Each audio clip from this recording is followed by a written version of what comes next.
What's up guys, Manny Pedal here. Today's video we're going to be talking about my new custom built gravel bike that I just finished up. We're going to get in all the ins and outs of the bike, from why I bought the frame, how I built it up. It's super sick, I'm super stoked. This is the Ibis Hakka MX Monster Cross bike. Let's get into it.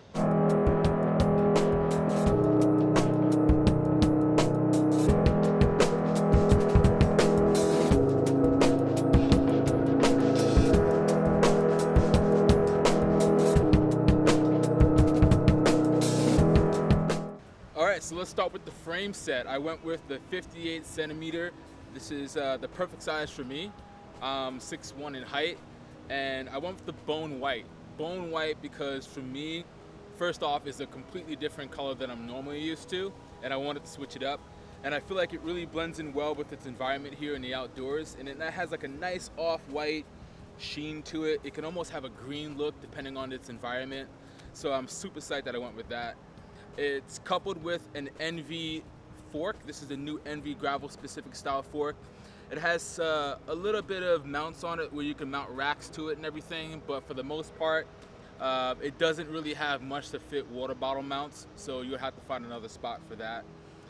The frame is super nice. It's very lightweight, stiff. You can feel this responsiveness when you're going up on climbs, and when you're in the downhills, man, it just wants to go. It wants to be thrown around. It's a nice bike. Depending on how you have it outfitted, it could be really nice and agile depending on your setup. I have mine sitting on 700C wheels. We're gonna get into the wheels in just a little bit, but more on the frame. It's internally routed, so all your cabling goes in a down tube. And what I really like about it is that it has a nice Di2 compartment that sits underneath the down tube here, which is really, really nice. It helps hide away all the cable routing. You don't have to fit your Di2 battery if you're running Di2 in the seat tube. So it's really, really good. The fork also is internally cable routed, so all you have to do is just slide that hydraulic hose right through the fork and it hides all the cables, you know. It's super, super nice. And man, I'm so glad I went with this frame. Let's get into all the components, and we'll start with the cockpit, and then we'll move our way downward toward the wheels and the group set, cranks, and all that jazz. So let's get into that. Alright, so now we're going to be moving into the cockpit. In terms of the handlebars and stem, I have all NV set up. I have the G series gravel handlebar at 44 centimeters wide, and they have just enough flare for me to feel really comfortable on the bike without having to feel like I'm like all stretched out like Superman flying on the bike, you know. So that really makes a huge difference.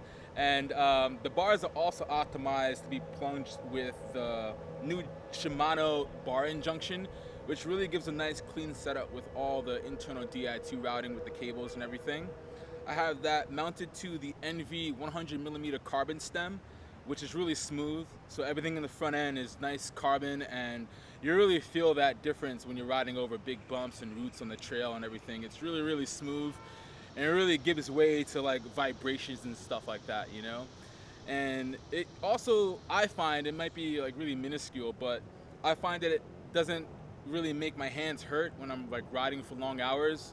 Oftentimes with like aluminum bars, I find that my hands can kind of get fatigued. So I definitely like invested in a nice front end to make sure everything was carbon, and a really strong carbon too, that's gonna make for a comfortable ride. Now, these are the Shimano Di2 GRX shifters, and they are super, super sweet. It's a new gravel specific group set that Shimano delivered to the market, and I wanted everything to be new and clean with the latest technology. This is definitely the Lamborghini of bikes that I've ever owned. So pretty much everything is electronic shifting. All you have to do is just tap, and it just does everything for you. No need for cable stretching like your old mechanical shifting system. And the battery also lasts super long, so all I have to do is just charge it once in a while and make sure it's fully charged up. What's also great about this system is that it has a nice ribbed material here on your hands, so it really gives you a nice comfortable grip where you don't even have to wear gloves if you don't want to, you know, if you want to keep it fancy and pro, no need for gloves. What I also like is that the curvature of the actual shifter itself wraps really nice around that side, that cup of your thumb and pointing finger, so it makes it really nice. It gives it like a nice placement right between the hand and the shifter, so that when you're going on downhill descents, it won't slip out your hand or anything, you know. It really gives it a nice feel.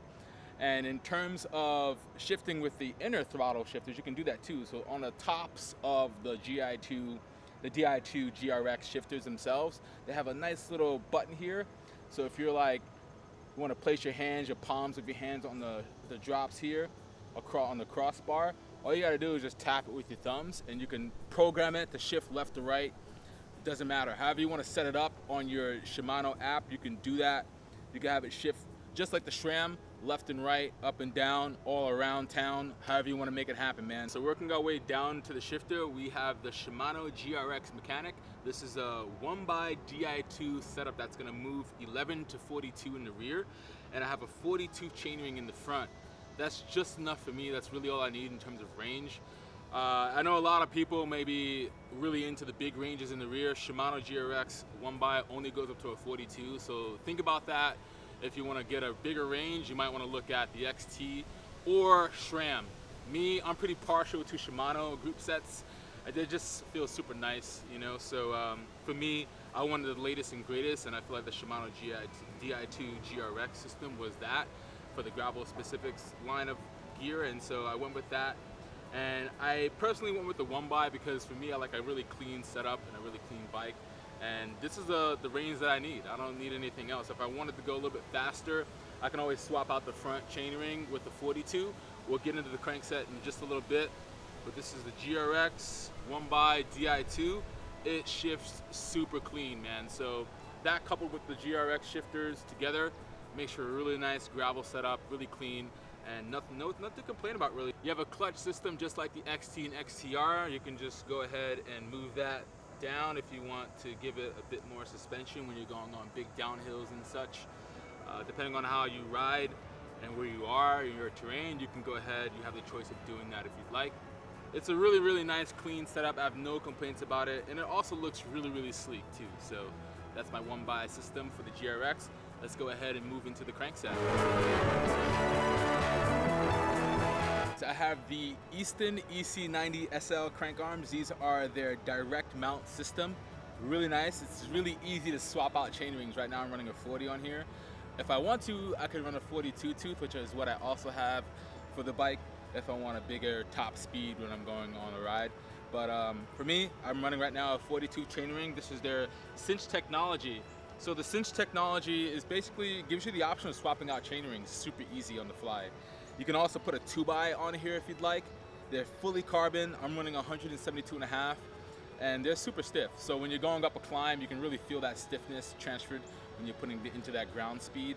And they also have a nice big 30mm spindle, which gives it a really nice beefy internal bottom bracket, like strength to the system overall. I have them sitting on a Chris King T47 bottom bracket, which is also super nice and clean.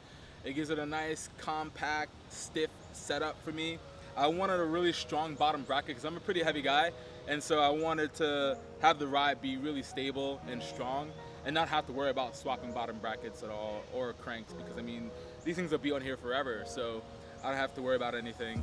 They're really nice cranks. They're fully carbon, and I love them a lot. They're so easy to set up, and they look really good with the bike too. So yeah, and pair it with a nice Easton chainring. I mean, come on, you know? Come on. All right, so in terms of the saddle and the seat post, I'm running the Ergon SR Men's Pro saddle. It's a small, medium in size. Really nice design. It's a little ergonomic slit right on the center of the saddle with a cutout, and it's really comfortable. And for me, saddles can get really weird. Sometimes some saddles could give me like weird hot spots when I'm riding, and I'll know right out the gate, like whether it's like 45 minutes to an hour or two, if the saddle's gonna be uncomfortable. And I didn't find that with this at all. So I'm really happy with this. And I have it sitting on the Easton EC90 fully carbon seat post. And the seat post is a 31mm diameter, so it's really nice and beefy with the frame set. And also it has a nice fore and aft adjustment, so you can adjust your saddle tilt easily with just like an Allen key tool, and you'll be able to adjust how high you want it and how low you want it. It's a really nice seat post, and it pairs really well with my Easton cranks and wheels. The wheels are gonna get into right now, so let's go ahead and do that. So guys, we're gonna be talking about the Easton EC90AX wheels. These wheels are super sick. Where do I start? Let's start with the size and diameter and everything. They're 24 millimeters internally. Externally, they're 31 millimeters. So that's gonna give the tire its true size, depending on which tire you run, 35 up to 45, whatever. It's gonna make it super nice. I'm running 40s on here. I'm sitting on the WTB Byway. Shout out to WTB for that. The wheels are sick, man. They're fully carbon. They're paired with Sapien spokes, double butted and everything, so that's gonna give you a nice strong wheel. The hub is the Easton Volt hub. The hub is super nice. It's a grenade of a rear hub. I'm telling you, like, it's got 60.6 degrees of engagement, so that engagement is gonna really come in handy if you're like in a tech section on a trail and you need to get over something. When you just like pedal down, you're gonna really feel that engagement pick up on that pawl. And also, when you have a loaded setup for bike packing, you might need that extra push and pull with that engagement, and it really does come in handy. I did a bike packing trip just a couple weekends ago, and man, it was really awesome with the setup. So really nice hub. I really like it. The front is also a Volt hub, and they look really good with the bike. They're, you know, the wheels are fully carbon, and they're just super strong, and they're light. 1470 grams, 1,470 grams. That's a light wheel set. So if you're looking for a nice light wheel set that you can use for racing and for gravel riding and exploring off the beaten path, this is it right here, man. All right, so we're gonna end off the video with the braking. And what I'm running are the Shimano MT800 rotors, and I went with them because they look really sporty with the bike. I have 160 in the rear and in the front, so I got the same size. Honestly, the stopping power is spot on. I'm also using the hydraulic brakes, and these brakes are seriously unlike anything else in terms of stopping power that I've ever experienced in my entire life of riding. I come from like a background of using just like regular cables, and I mean, honestly, it really is a game changer, man. From like the V brakes I used to ride back in the day to caliper brakes, to this is just by far the best braking power that you'll ever experience on a bike. So for me, on a gravel bike, when I'm fully loaded, I mean, it's gonna be perfect for like touring and everything, bike packing. The stopping power with a fully loaded bike too, you wanna have something that's gonna really stop the bike really well. And that's where these come in handy. I mean, you plug and play. You know, nothing's gonna go wrong with your hydraulic system either. They last super long, and it's a closed system, so it's really nice. And I can't really say anything bad about them through my experience with them so far. If you have any questions about the whole hydraulic system, drop them in the comments and we can get more into that. Let's go ahead and get into more details why I bought this bike and why I went with a full gravel bike specific setup for my kinds of riding. Let's go. So now I'm gonna wrap up the whole video talking about why I went with the gravel bike and why I went with this bike. More specifically, I mean, there's hundreds and thousands of other bike manufacturers out there who have gravel frames that are steel, carbon, titanium. Why'd I go with this one? Personally, Ibis has been around for a long time, and when I found the Hakka MX, I fell in love with it, man. I mean, from its colorway, by design, with its way that you can optimize its setup by using 700C wheels and 27.5 wheels, makes it a good bike that you can use for multiple purposes. I mean, you can have this as your one bike and only bike, you know? But for me, I think it's more about the right tool for the job, which is why I have a gravel bike and a road bike. I mean, yeah, I can have this one bike right here that can do it all, right? But it's not meant for me to do it all on, you know? So I use it mainly for gravel rides and dirt riding. But I also like that I can use it for a short weekend tour, and also just like even go longer and do a big race with it or something like that. It's like an endurance race. If I know I want to get into that, I have the option now by having a gravel specific bike and setup. I put a 1x on it because I wanted it to be super clean, and I have 700C wheels on it because I live in an environment here that requires me to leave the city and get to those dirt tracks and trails and stuff like that and gravel. So it's gonna be a bit more faster, and it's a nice setup. Everything's internally routed.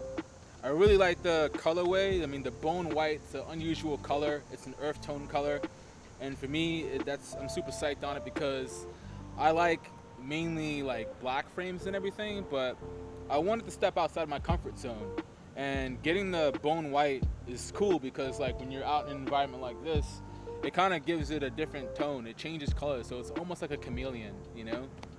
And I feel like I'm like that too when it comes to riding. Like I can blend in really well in different environments when I'm riding. I can strap bags on it and the bike can turn into a fully touring bike packing rig. And if I want to throw some Lycra on, I can go for a nice road ride and ride with a group ride, you know, with road riders. So I'm really psyched on the bike. I love how I set it up. It's really, really clean and it's super, super solid. So if you guys have any questions about the bike, leave them in the comments below. I do want to say thank you to Easton and WTB for hooking me up with tires and also hooking me up with the wheels and the cranks for the bike.